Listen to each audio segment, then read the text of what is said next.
ప్రభునందు ప్రియమైన సహోదరి సహోదరులారా, 2016 నూతన సంవత్సర శుభాకాంక్షలు మీకు తెలియజేస్తున్నాను. ఈ టీవీ పరిచర్య ప్రారంభించడానికి దేవుడు మాకు కృపద్వారములు తెరిచి ఈ నూతన సంవత్సరంలో అనేక ఆత్మలు నశించిపోతున్న వారి కొరకు భారముతో ప్రయాసతో ఈ పరిచర్య కొనసాగిస్తున్నాము. మరి పరిశుద్ధ ఆత్మ దేవుడు ఈ దినము మనకు బయలుపరిచిన వాక్య భాగం మనం ధ్యానం చేద్దాం. పరిశుద్ధ గ్రంథములను చూడండి. యెహోషువ గ్రంథము 1వ అధ్యాయము 9వ వచనం మనం చదువుకుందాం. నేను నీకు ఆజ్ఞాపించి ఉన్నాను, నిబ్రము కలిగి ధైర్యముగా నుండుము, దిగులు పడకము, జడియకము, నీవు నడుచు మార్గమంతటిలో నీ దేవుడైన యెహోవా నీకు తోడుగా ఉండును. చాలా చిన్న ప్రార్థన చేద్దాం. తలలు వంచండి, ప్రార్థన చేసుకుందాం. పరమ తండ్రి అయిన యేసయ్యా, నీకు స్తోత్రం స్తోత్రం స్తోత్రం స్తోత్రం స్తోత్రం స్తుతి స్తుతి స్తుతి స్తోత్రాలు చెల్లించుకుంటున్నాను దేవా. ఈ రాత్రి కాలము నాయన నీ వాక్యోపదేశమును అందించడానికి తండ్రి మరి మమ్మల్ని బలపరుస్తున్నందుకు నీకు స్తోత్రాలు నాయన. నిలుచున్న నీ దాసుని నీ సిలువ సాటును మరుగుపరుచుకోండి. నాలో వచ్చిన జ్ఞానము నా నుండి వేరు చేయండి. నీ పరిశుద్ధాత్మ నాలో ఉండి మాట్లాడు నీ కృప దయచేయండి. ఈ టీవీ కార్యక్రమం ద్వారా ఎందరైతే వాక్యోపదేశం వినుటకు ఆసక్తి కలిగి ఉన్నారో వారి మనోనేత్రాలు వెలిగించమని ప్రార్థిస్తున్నాను. ఈ వాక్యమున సత్యము మా అందరి జీవితాల్లో ఆనందకరముగా ఉండటానికి మీరు సహాయం చేసి నన్ను బలపరచమని యేసు నామములో అడిగి వేడుకుంటున్నాను తండ్రి, ఆమేన్. ప్రభునందు ప్రియమైన సహోదరి సోదరులారా, మనం చదివిన వాక్య భాగం మనం పరిశీలన చేస్తే యెహోషువ గ్రంథం 1:9 నేను నీకు ఆజ్ఞాపించి ఉన్నాను, నిబ్బరము కలిగి ధైర్యముగా ఉండుము, దిగులు పడకము, జడియకము, నువ్వు నడుచు మార్గమంతటిలో నీ దేవుడైన యెహోవా నీకు తోడై ఉండును. ఇక్కడ యెహోషువ ఇశ్రాయేలు ప్రజలకు నాయకుడుగా ఉన్నప్పుడు ఇశ్రాయేలు ప్రజలు పరిపాలించడానికి ఒక నాయకత్వము కావాలి. దేవుడు ఇశ్రాయేలు ప్రజలను ఐగుప్తు దేశములో నుండి విడిపించడానికి మోషేని ఏర్పరచుకున్నాడు. తన ప్రజలు ఐగుప్తులో శ్రమలలో, కష్టాలలో, బాధల్లో, వ్యాధులలో, సమస్యలతో చిక్కుకొని ఎవరికి చెప్పుకొని దుఃఖముతో అబ్రహాము దేవ, ఈసాకు దేవ, యాకోబు దేవ ఎక్కడున్నావయ్యా, మమ్మల్ని రక్షించడానికి ఎవరు లేరా, ఈ ఎట్టి సేకరితో ఇట్టి శ్రమలతో మేము భరించలేకపోతున్నాం, ఇట్టి బాధ నుండి ఎవరు మమ్మల్ని తప్పిస్తారు, ఇట్టి సమస్య నుండి ఎవరు కాపాడుతారని ఇశ్రాయేలు ప్రజలు మనోదుఃఖముతో వారు ఏడ్చి ప్రార్థన చేశారు. ఈనాటి అంశము దిగులు పడకము. ఇక్కడ ఇశ్రాయేలు ప్రజలు యెహోషువ దిగులు పడుతూ ఉన్నాడు. కారణం ఏమిటనగా తన నాయకుడైన మోషే చనిపోయాడు. మరి ఈ యొక్క అరణ్యములో ఉన్నాము. ఈ అరణ్యములో నుండి పాలు తేను ప్రవహించు దేశానికి నడిపించాలి. ఎవరు మమ్మల్ని నడిపిస్తారు, ఎవరు మమ్మల్ని శత్రువుల నుండి విజయం అనుగ్రహిస్తారు, ఎవరు మాకు తోడుగా ఉంటారని ఒకరు దిగులు పడుతూ ఉన్నారు. మోషే అద్భుతాలు చేశాడు. ఎర్ర సముద్రమును 2 పాయలుగా మోషే మరి నడిపించాడు. దేవుడు తోడుగా ఉన్నాడు కనుక మోషే ఎర్ర సముద్రం 2 పాయలుగా చీల్చి ఇశ్రాయేలు ప్రజలను అరణ్యములకు నడిపించాడు. దేవుడు ఆకాశము నుండి మన్నాను కురిపించాడు. 40 రాత్రులు 40 పగళ్ళు దేవుడు వారికి తోడుగా ఉంటూ అనేక అద్భుత కార్యాలు చేస్తూ ఉన్నాడు.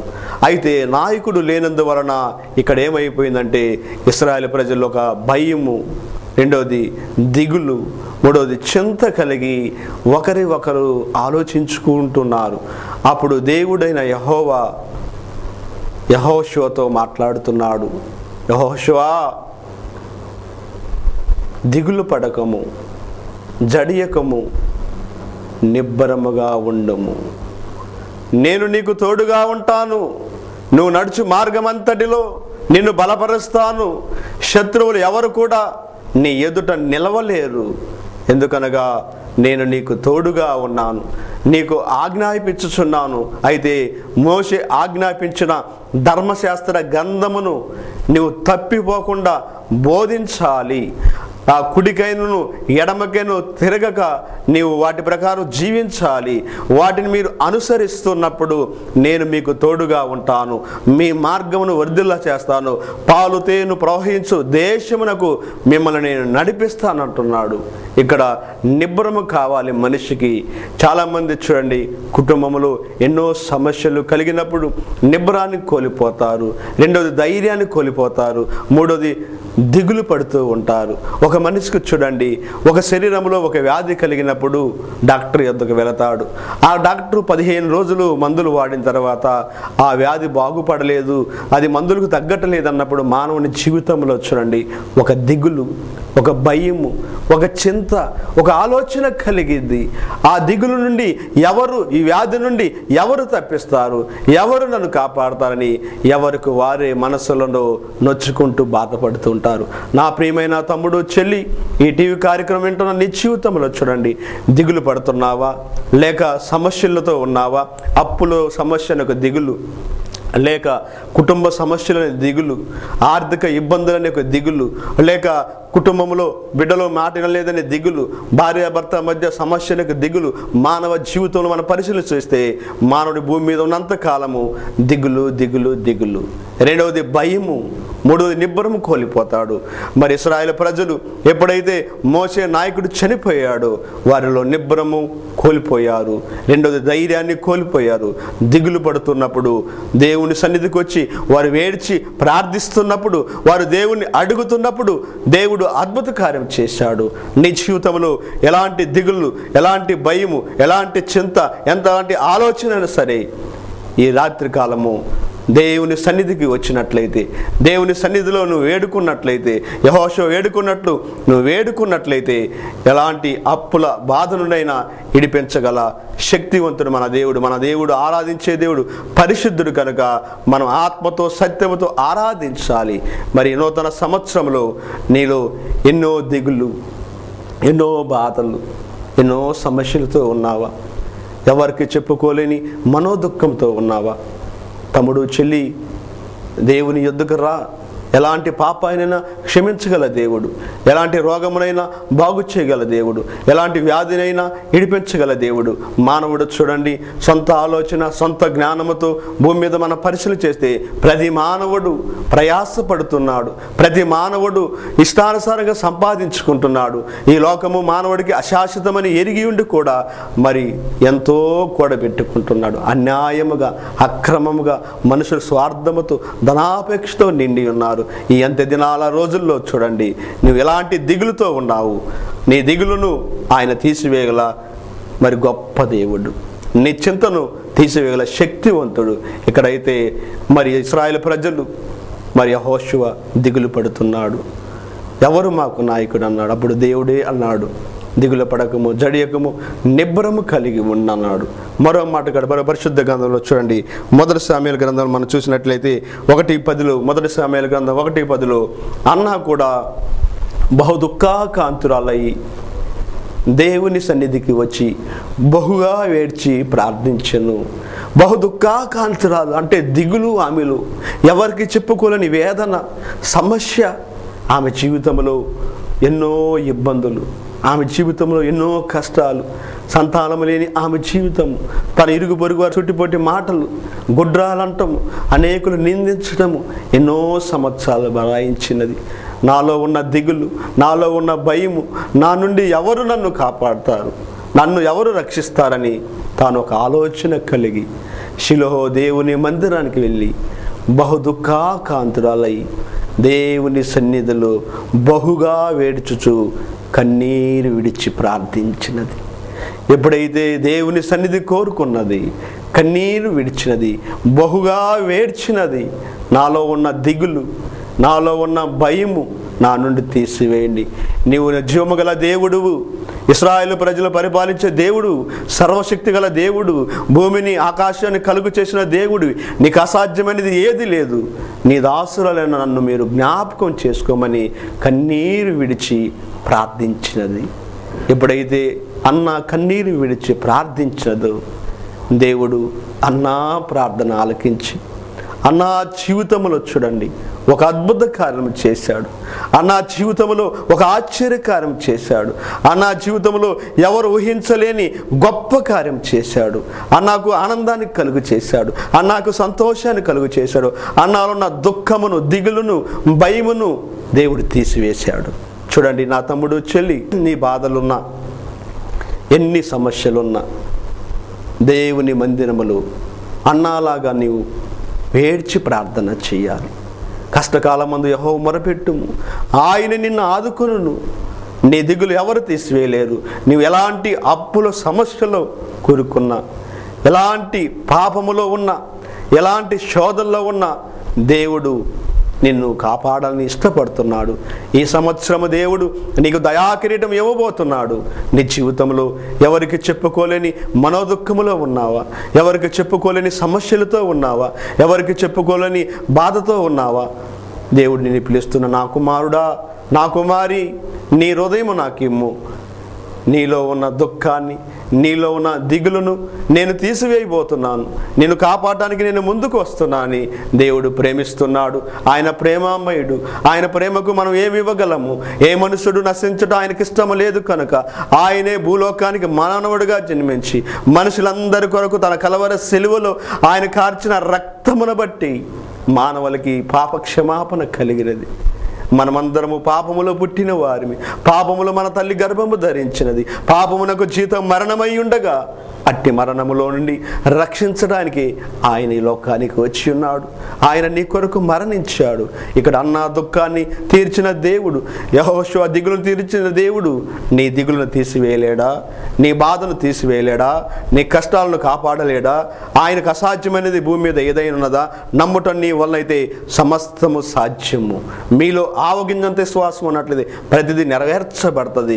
ఇక్కడ అన్న దుఃఖముతో దేవుని సన్నిధిలో వేడుకున్నప్పుడు అన్న జీవితానికి ఆనందం ఇచ్చాడు.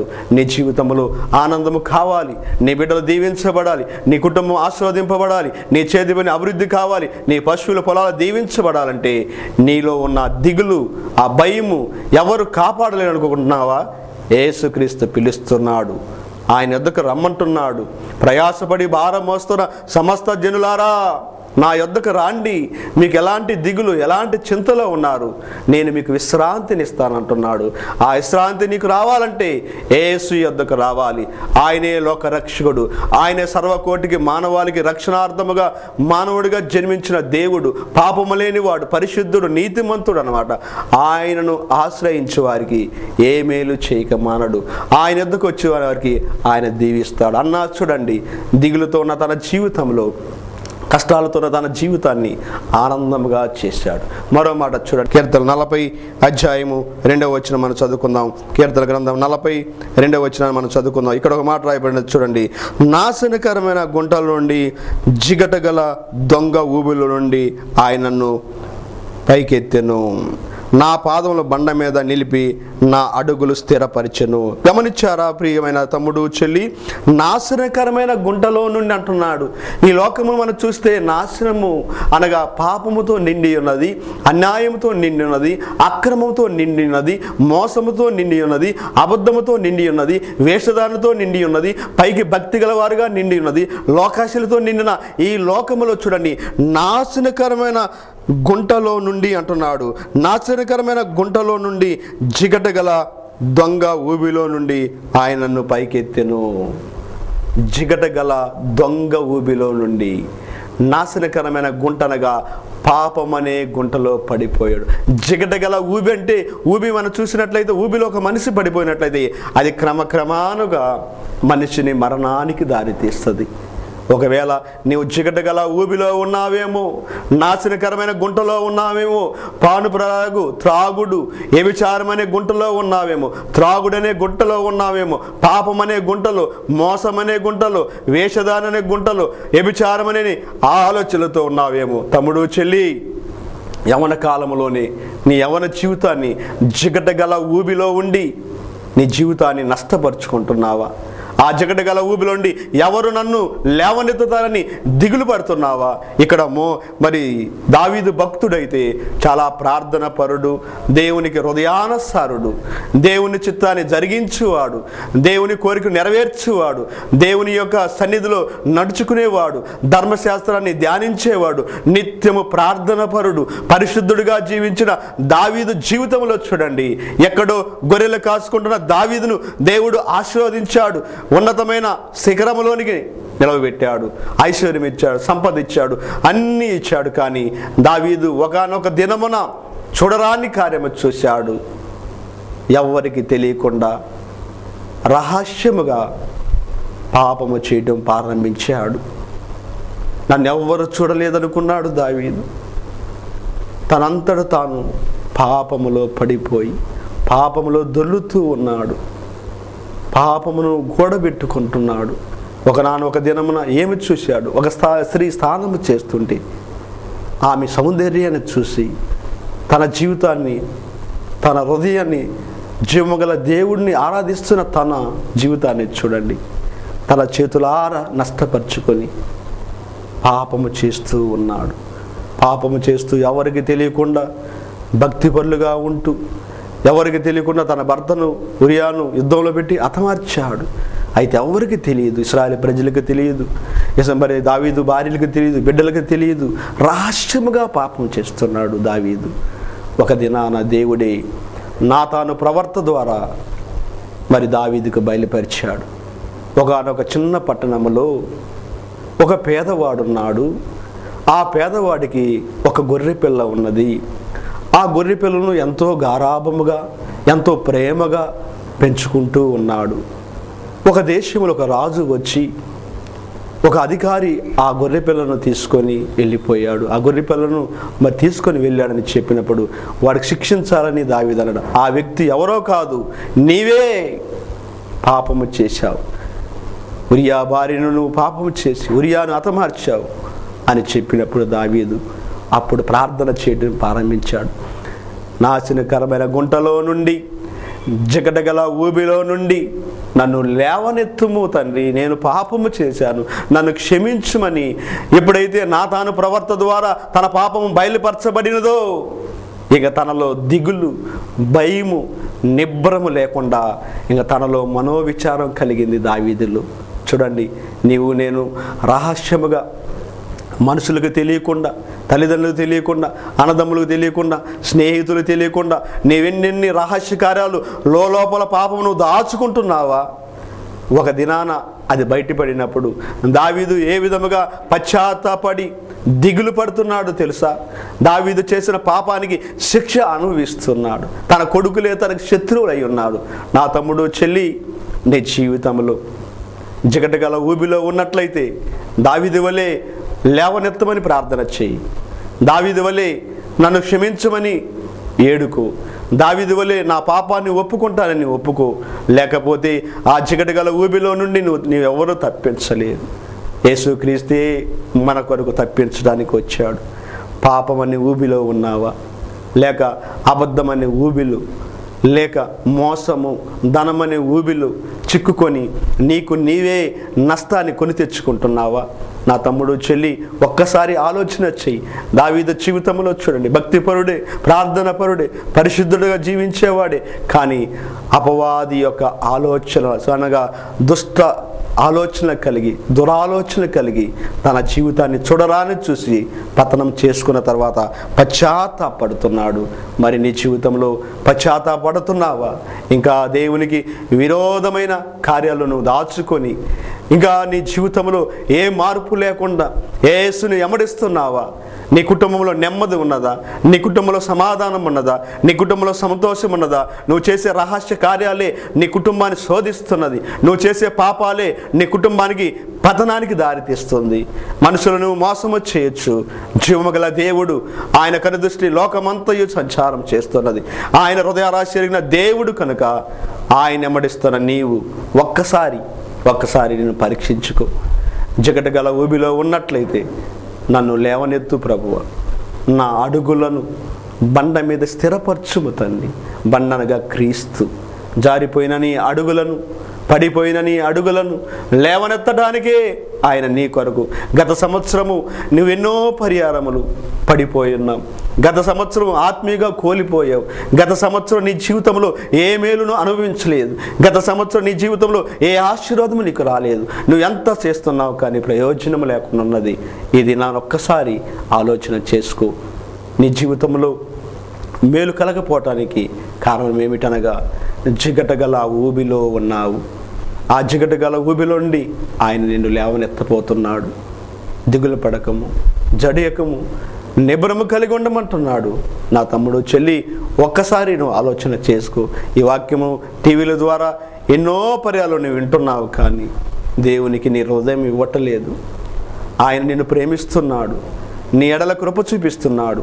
ఈ లోకములో ఏ మానవుడు నశించుట ఆయనకిష్టం లేదు కనుక నశించిన దాన్ని ఎదక రక్షించడానికి మానవుల యొక్క దిగులును, చింతను యావత్తు తీసివేయగల శక్తి గల దేవుడు అన్నమాట. అందుకే చూడండి, ఇక్కడ అంటున్నాడు ఆయన, మీరు దిగులు పడకము అంటున్నాడు. యెహోషువ దిగులు పడిన తన జీవితాన్ని బలపరిచాడు. అన్న దిగులు పడిన తన జీవితాన్ని ఆశీర్వదించాడు. దావీదును మరి దిగులుతో ఉన్న తన జీవితాన్ని బలపరిచాడు. మరి ఏదైనా ఒక్కసారి నువ్వు ఆలోచన చేసుకున్నట్లయితే నీకు అద్భుత కార్యం జరగాలంటే నేను నువ్వు ఒక్కసారి పరీక్షించుకోవాలి. దావీదు జీవితంలో చూడండి ఒక గొప్ప కార్యం చేశాడు.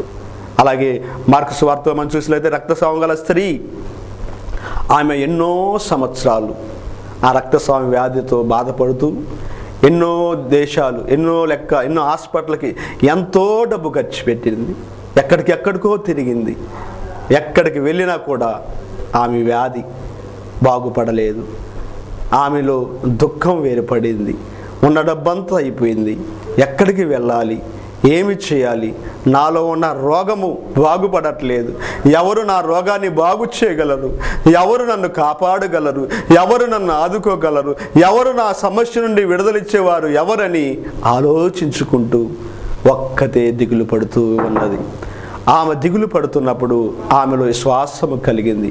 యేసుక్రీస్తు రక్షకుడు, ఆయన ఎద్దుకు వెళ్ళినట్లయితే నా రోగం బాగుపడదని విశ్వాసముతో ఆయన ఎద్దుకు వెళ్ళి ఆయన అంచు తాకినప్పుడు ఆమెకు స్వస్థత కలిగింది.